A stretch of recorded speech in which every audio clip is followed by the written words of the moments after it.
Hi everyone. My name is Noel. I'll go over the our school, our school compliance and the administrative tasks, and where I believe our school is not in compliance with what we read in our chapters here. So I'll be a little bit out of order from one and two. So I'll start off with the proactive planning, as mentioned in the textbook. Our athletic administrator does plan out a year ahead of time, and he requests. Well, I'm the cross country coach and head track coach, so he always communicates via text or email. Asking what our schedule is going to be like for the following season or for the year out, and then he'll communicate with me, send me an email, and say, "Hey, just check your email. You have the schedule for next season. I could be in cross country season, getting my track season schedule, which helps me because I can plan ahead of time." Because most of the invitationals they're scheduled out, far in advance. So um, most of our league scheduling is within no more than a 20-minute drive, so it keeps everything close. And we have a 7 league team, which allows us to, have a substantial amount of competition without having to leave our valley. Um, Now, the availability of facilities, there's not so much communication. I can find out information, but I have to ask. As the textbook said, I mean, it gave me a good insight though that there should be access. For example, like a Google Drive docs that maybe we can all be attached to. But as far as I know, I just know that our athletic administrative assistant has all that information, but I can just email her or walk in the office to get that info. But I think it would be a lot easier if I could just log online and see what's going on. That way I can know the facilities that I need to use for, let's say, banquet, or if I want to hold a fundraiser. So that's not. It's good, but it's not. So risk management with our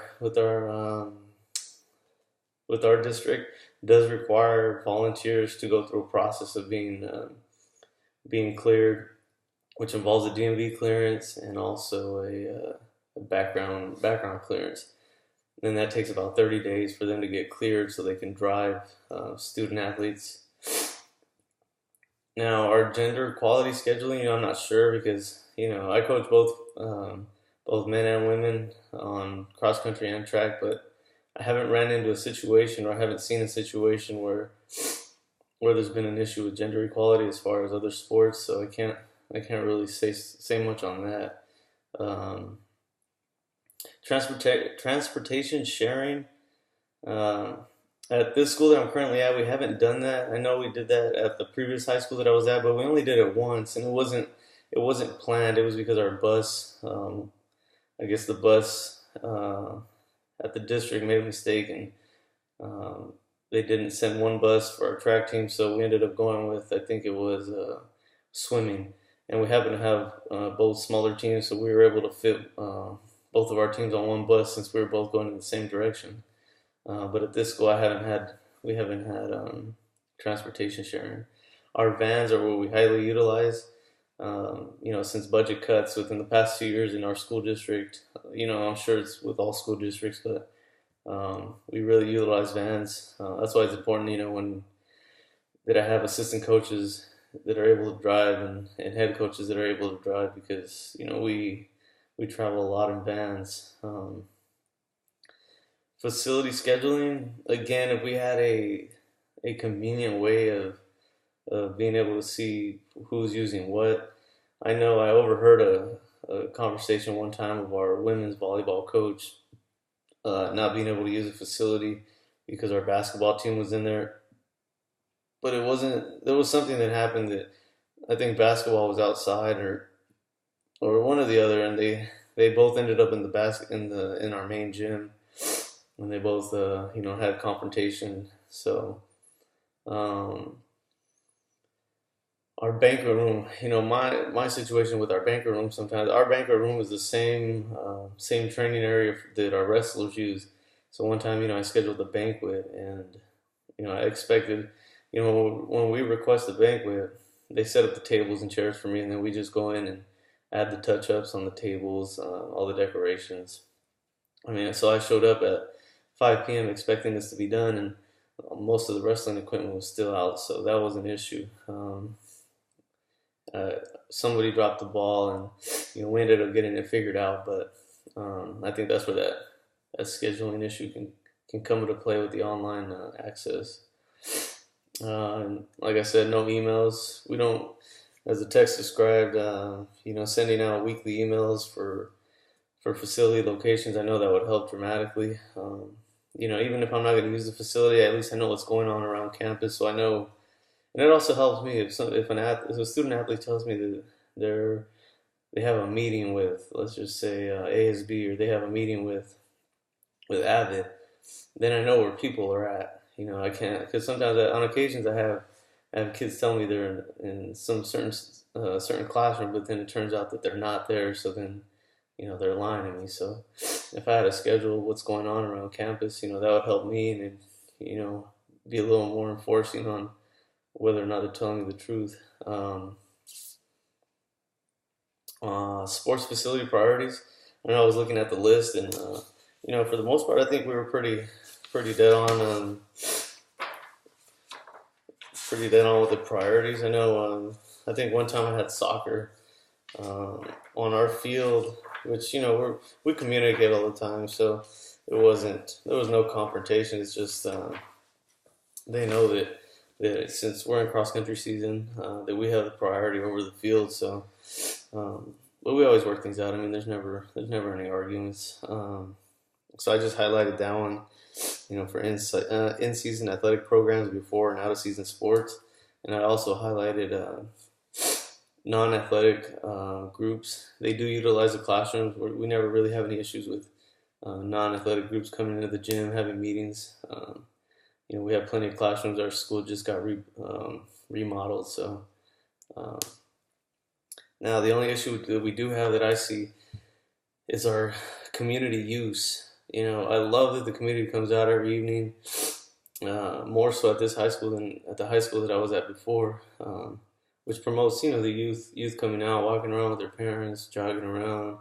But we have an issue with trash. We have an issue with, kids playing in our sand pit on the long jump pit.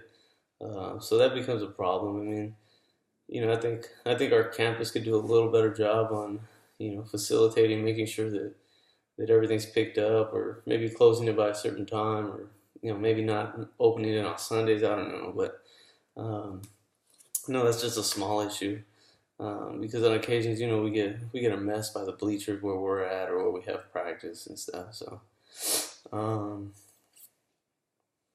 now, as far as the scheduling the same official, I don't know if it applies so much for us as it does for other programs, but you can comment and let me know what you think. But I know it said that scheduling the same officials, has preference sometimes over the officiating. But with track, we usually like to have the same official, because we have had some officials that aren't really as positive and as youth oriented as others. And for the most part, I mean, our head coaches, from our school and from whichever other school we're hosting, we're the ones kind of doing making most of the calls. So, the officials there to just make sure, just tell the rules and make sure they know, what they're doing on the track, etc. But, we usually like to have the same person if we can to come out to our meets.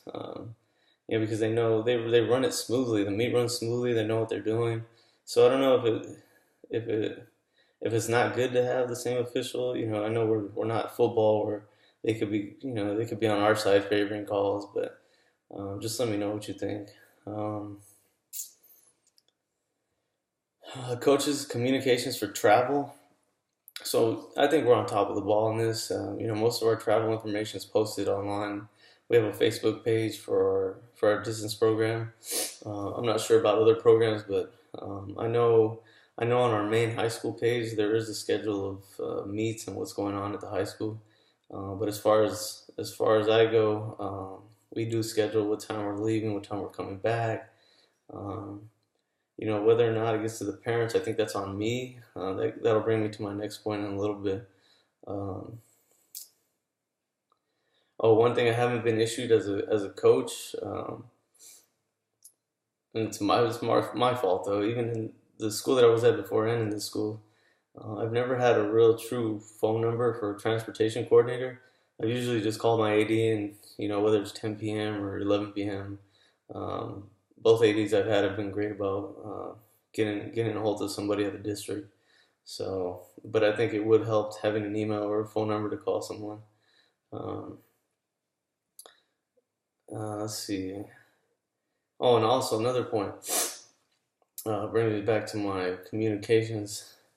And this is my fault. I mean, now I realize. I mean, the more I read about it, and that's why I'm taking these courses to learn more. We've had no orientations whatsoever. I've never had a real parent or orientations going over rules. I mean, I give out I give out guidelines and papers for the kids to sign, but I never really have a parent communication meeting, letting them know our schedule, letting them know our fundraising needs. And I know that's on my end, so I'm gonna fix that. Um, Now let's see, going into the charter bus usage. Charter buses and school district buses, to us it's the same cost, but our district only allows us to use charter buses when our school buses are unavailable, and that's because of the local union contract, as the book stated. They want to use the school employees before using an outside source. I know one time we had to use a charter bus. We kind of got lucky because the charter buses are obviously way better than ours. Um, but it's rare. That's happened once in within 5 years. We have utilized shuttle service um, with nearby schools where we'll get dropped off. The bus driver will go on his route to go, take other students where they need to be, and then all we do is just send a message saying, "Hey, we're ready," and they'll come and pick us up. So that has been useful, and I know it does save money. And then lastly, being on the bus, we do distribute staff on the bus, and we also carry a first aid kit. So I think for the most part, I think we're pretty compliant. I think we could just be a little better on communication, and our AD does text me and email me, but I think having more access as far as like Google Docs, so that the whole campus can have access to facilities, and just knowing what's going on campus, because I'm not an on-campus staff, so most of the time I have to actually walk in and ask to see what's going on, because I'm not going to get an email about it. So those are the main targets. I think I hit all of them.